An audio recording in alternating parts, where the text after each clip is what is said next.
안녕하세요, 여러분. 오늘 우리가 함께 살펴볼 해설은 수세대 동안 정말 철저하게 오해받아온 한 고대 예언서에 대한 이야기입니다. 바로 궁궁으르의 숨겨진 비밀인데요. 과연 그 안에 어떤 의미가 담겨 있을지 바로 시작해 보겠습니다. 자, 상상해보세요. 세상이 끝나는 날에 살아남을 수 있는 그 궁극의 피난처가 애초에 지도에 없는 곳이라면 어떨까요? 그동안 정말 수많은 사람들이 환난을 피해보겠다고 깊은 산속이나 지하 벙커 같은 물리적인 장소를 찾아 평생을 바쳤잖아요. 그런데 사실 예언서가 마련하던 진짜 은유를 완전히 헛짚고 있었던 거죠. 이 안타까운 오해 때문에 방향을 잃고 피해를 본 사람들도 정말 많았습니다. 애초에 찾는 방향 자체가 완전히 틀렸던 거예요. 자, 그럼 본격적으로 파헤쳐 볼까요? 여기서 우리가 주목해야 할 거대한 패러다임의 전환이 있습니다. 사람들은 보통 눈에 보이는 지리적인 안전지대를 찾았지만 이 텍스트의 진짜 의미는 바로 사람 성전이었어요. 그러니까 벙커 같은 특정한 장소가 아니라 진리와 인간이 완벽하게 하나가 된 내면의 영적 성소, 즉 말씀이 육신이 된 상태를 뜻하는 겁니다. 아니 도대체 고대의 텍스트에서 어떻게 이런 해석이 나오는 걸까요? 그 해답을 찾기 위해서 이 예언서의 첫 번째 언어적 퍼즐인 궁궁부터 한번 살펴보겠습니다. 궁궁. 이걸 한자 그대로 풀면 그냥 두 개의 활이라는 뜻이거든요. 되게 단순해 보이죠? 그런데 이 짧은 두 글자 안에 우주적인 진리가 떡하니 숨겨져 있습니다.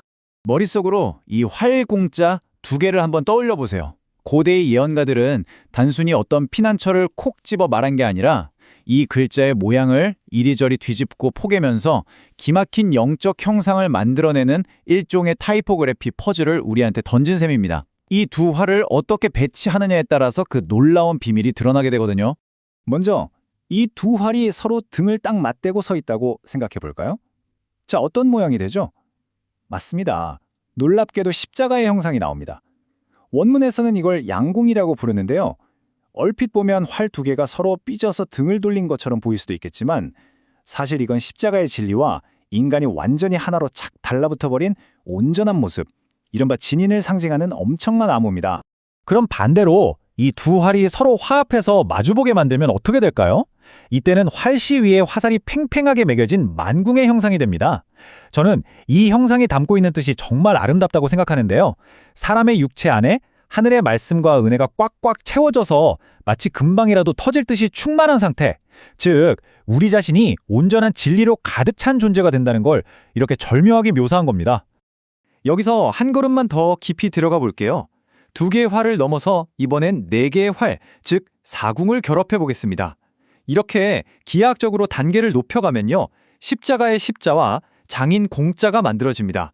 원문은 바로 이 네 개의 활 사이에서 우리가 평생을 바쳐야 할 거룩한 십공, 즉 십승 공부가 도출된다고 말합니다.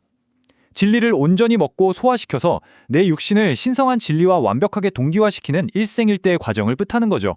자, 궁궁의 비밀은 어느 정도 풀렸으니 이제 두 번째 암호인 을로 넘어가 보겠습니다.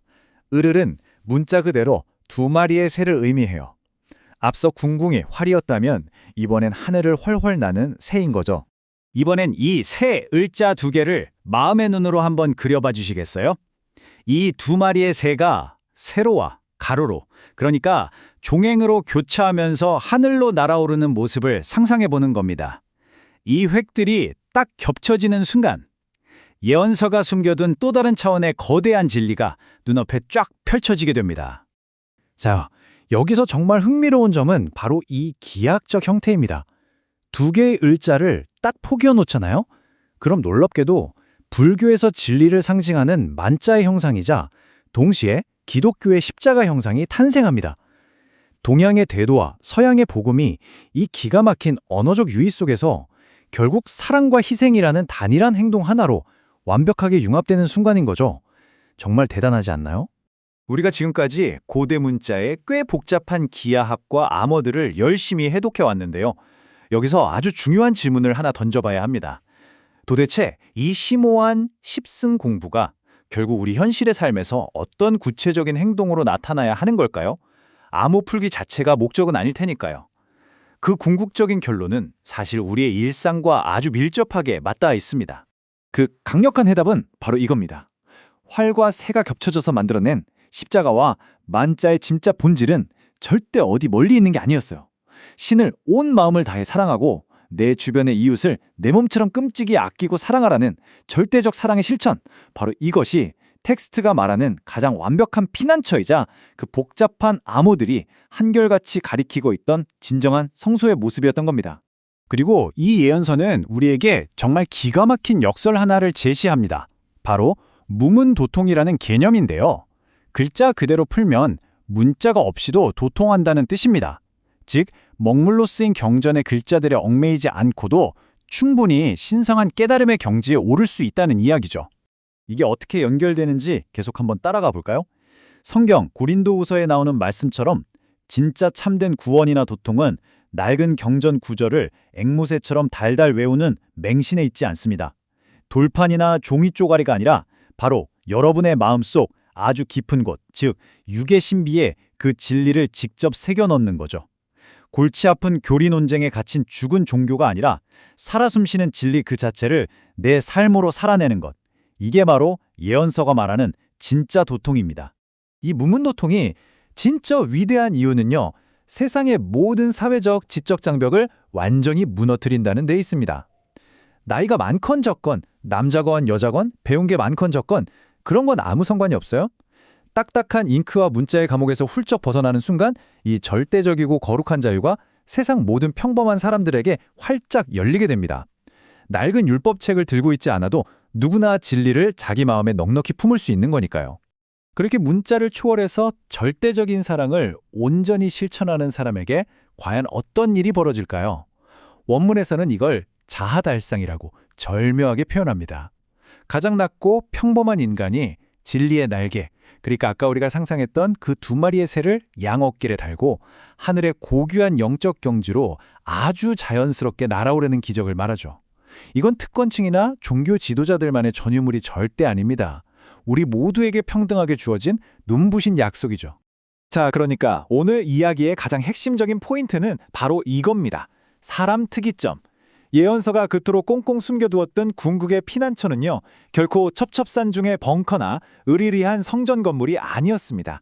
진리로 닦여진 영혼과 육체를 통해 바로 여러분 자신이 살아 숨쉬는 성전 그 자체가 되는 것. 진리를 깨닫고 사랑을 실천하는 여러분 자신이야말로 세상에서 가장 안전하고 위대한 장소라는 이 우주적인 기적이 핵심입니다. 지도 한 장 덜렁 들고 깊은 산속을 헤매던 오랜 오해를 넘어서 오늘 우리는 고대 문자가 빚어낸 이 정말 놀랍고도 영적인 건축학을 함께 살펴봤습니다. 물리적인 벙커는 결국 우리를 지켜주지 못하지만요, 내 안에 단단하게 자리 잡은 진리와 사랑은 우리를 가장 높은 곳으로 이끌어줄 겁니다. 자, 궁극의 안전지대가 다름 아닌 나 자신이라는 이 경이로운 사실 앞에서 마지막으로 여러분께 질문을 하나 던지고 싶습니다. 여러분은 오늘 여러분의 마음속에 어떤 아름다운 성전을 짓고 계십니까? 이 질문을 깊이 한번 사유해 보시길 바라면서 오늘 해설은 여기서 마무리하겠습니다. 함께 해주셔서 감사합니다.